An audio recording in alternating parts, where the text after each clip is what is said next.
If you're a country music fan, chances are you know his music, but you probably don't know his name. He's written The Chair by George Strait, Oceanfront Property also by George, and Nobody in His Right Mind Would Have Left Her. He co-wrote Kenny Chesney's Guitars and Tiki Bars, and a song sung so well by many artists, including George Jones, Tennessee Whiskey. He's the man behind all of this music, and his name is Dillon. Dillon was in Southeast Texas recently, and I was able to sit down with him.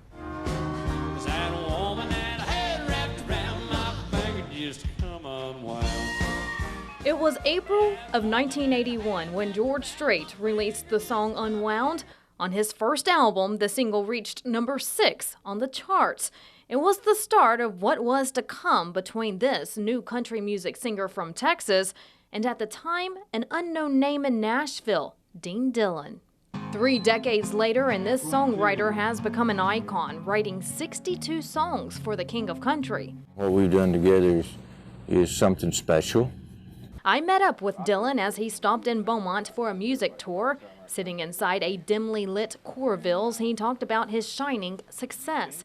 He's a man of many words, and those words are usually jotted down on paper, then turned into hits. Most songwriters would say, I just want George Strait to pick up one song. 62 songs. It became quite apparent that, you know, after the first album, we could have some success together.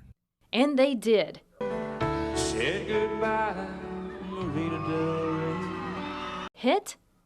I got some oceanfront property in Arizona. After hit? But I think you got my check. After hit, they kept coming. Dillon kept writing, and George kept singing. The fans, they loved it. Just recently, 22,000 fans watched as George invited Dillon on stage in Las Vegas for his Straight to Vegas tour. Nobody in his right mind would have left her. You know, he's gracious and kind enough to include me and let me in on something like that. He doesn't have to do that, you know. And there are tons of other guys he could invite on stage. An honor for a duo with a 36-year history. I asked him, what is it? Where do these songs originate? His answer? People's conversations. Nobody in his right mind would have left her. I thought, man, I can't believe somebody hadn't written this. So Dillon did in 1986. It peaked at number 1 on the Billboard charts. He has also written for Brooks and Dunn, Toby Keith, Vern Gosdin, and Pam Tillis. He says he didn't choose songwriting.